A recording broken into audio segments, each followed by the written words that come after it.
was a Christian school. It was a Catholic school, actually. Oh, oh, oh. And we it would be passed around. There would be a basket passed around, and then we would take one shit from it, and that person, we would have to be the secret angel for that person. So, it could be anyone. Like, I could get like a 6th grader or like a 12th grader or like my own classmate. You get what? You get it? So like, it's really like a game of luck. If you find someone, you get someone you like or not. And I was in that school for 3 years, 8th, 9th, and 10th grade, middle school to high school, kind of, I guess. And I enjoyed all the years. And we take that game so seriously, guys. Like, it's like do or die, basically. Do or die. Anyways, so what we did was this. We would get other people to write letters, okay, and we would like go all out. For example, I would decorate with a lot of stickers and sketch pens, and I would make someone else. I would go to, like, if I was like in the 9th grade that time, I would go to like the 6th grade or like the 8th grade. So that the person who I am giving it to will not know it's me, because it's like very rookie mistake to write a letter to your secret to your reindeer. Yes, I forgot. So if I get your name for secret angel, I am the secret angel and you're the reindeer. So it's always like, what do I give my reindeer and stuff like that. And so, and it's not only like, so basically I think how most people play it is that you get them one gift and that's it, right? And when you meet for a Christmas party or something, you give them the gift. That's how you play it usually. But in our thing, you play it for a whole month, until the day of Christmas. So it starts at on like 1st of December and it ends at 24th, 25th, whenever the Christmas party is there. So it's like you, and a lot of people do get caught, of course, like that's expected. But you win the game if you don't get caught, and your secret and your reindeer has no idea who you are. So it was so exciting.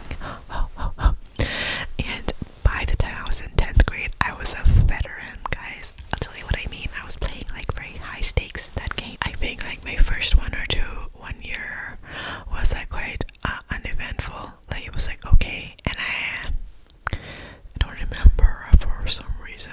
But it was good. It was nice. You really feel it's like you have a secret admirer. You get it. But I know that there are people who don't really take the game as seriously.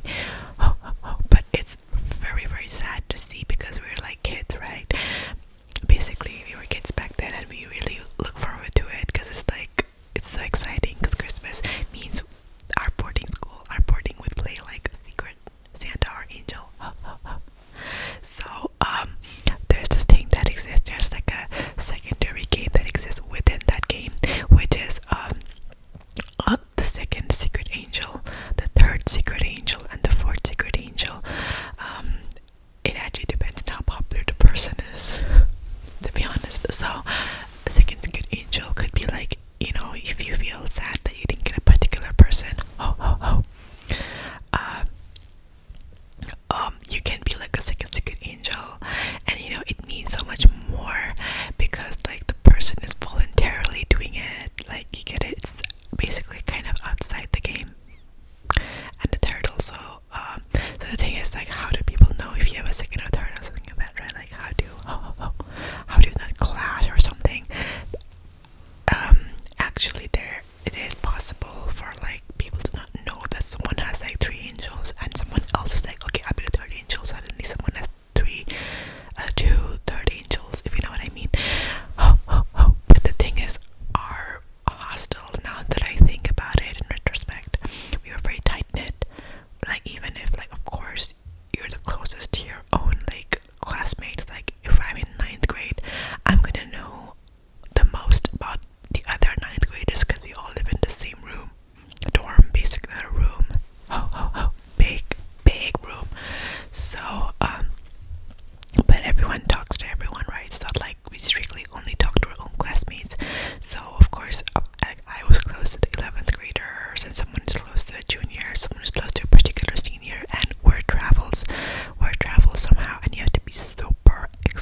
was just so fun to think about, like such good memories, honestly.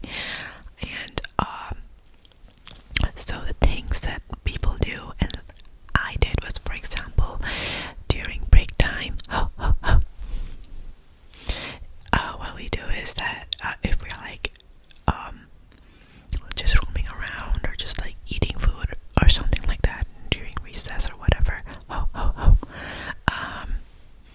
we would buy like an ice cream or like a chocolate from the cafeteria or something like that from the shop, and we would give and we would give like we would stick a chit or a piece of paper and be like, have a wonderful day from your third secret angel or from your secret angel or something. And you know, it's just fun getting little things like that. So what I did for my reindeer was that she went out for like a day out, like you go for a few hours, like when your parents or your guardian or anyone comes. So I took the opportunity to what do I say? Yeah, I decorated her whole bed like it was a marriage bed, like a honeymoon bed, you know.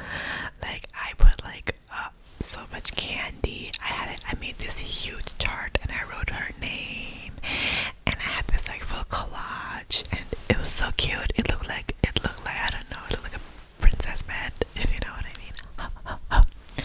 So we just do a lot of things for each other like that. So yeah. So I'm gonna talk about my 10th grade year. I'm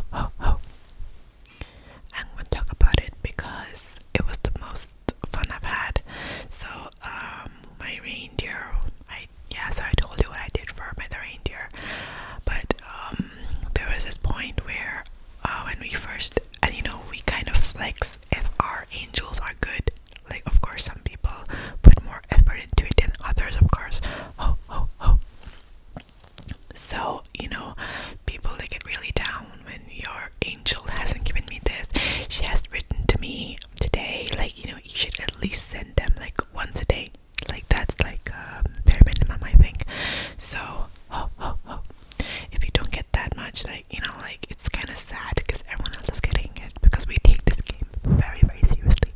So,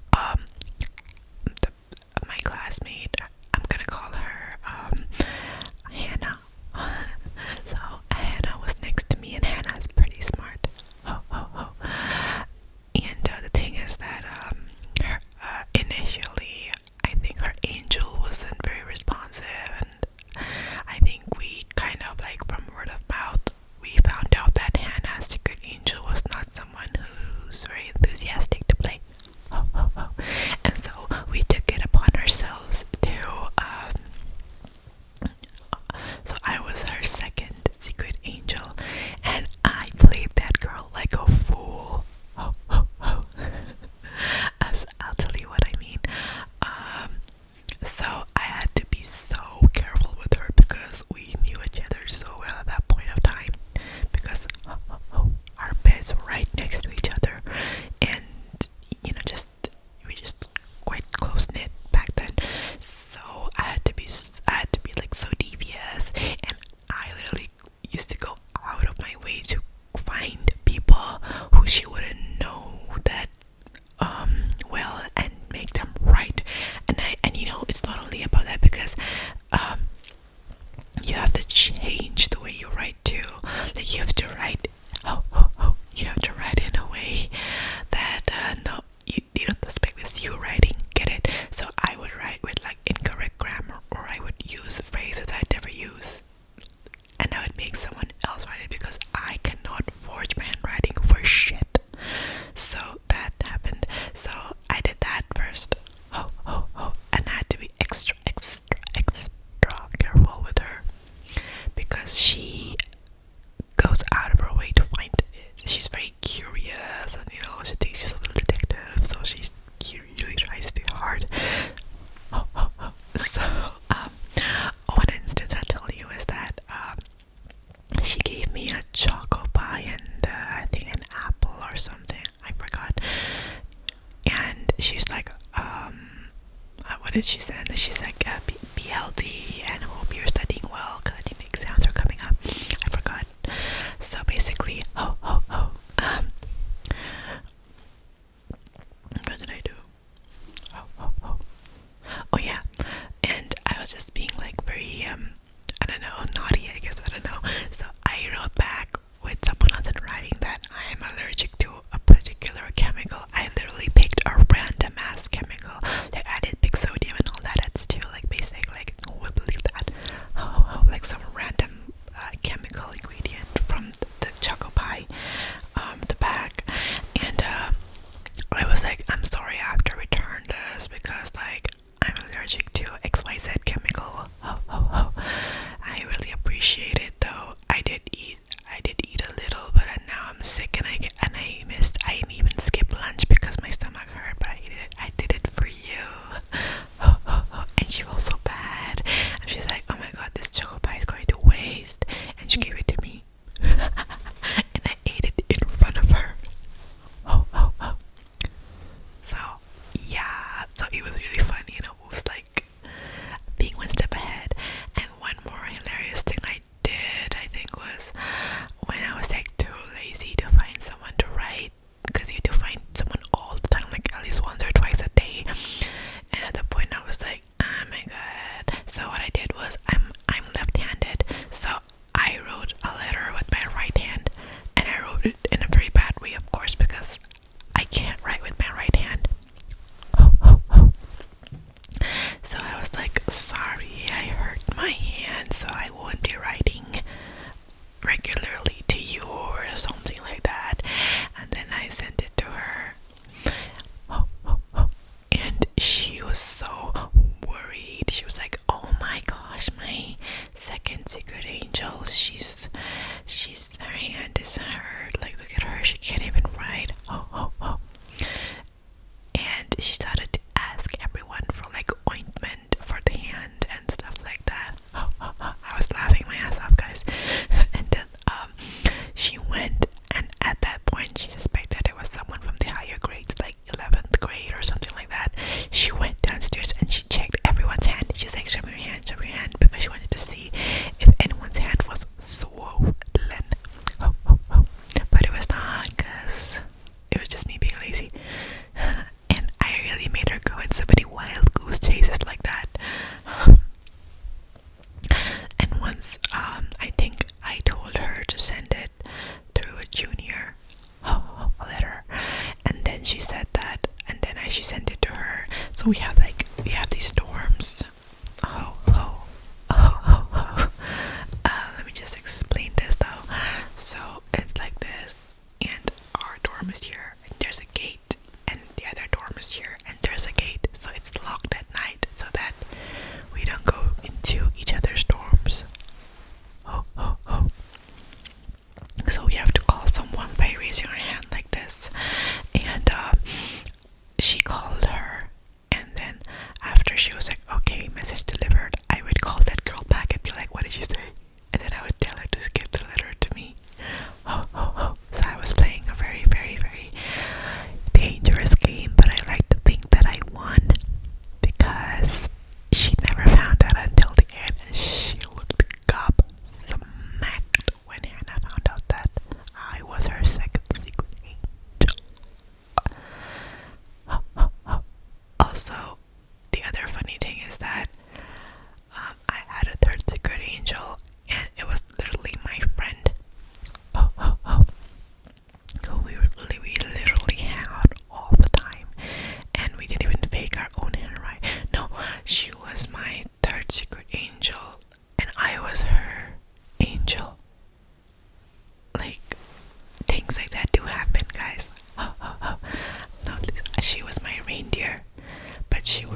videos too. Ho, ho, ho. Bye bye. Let me just wave.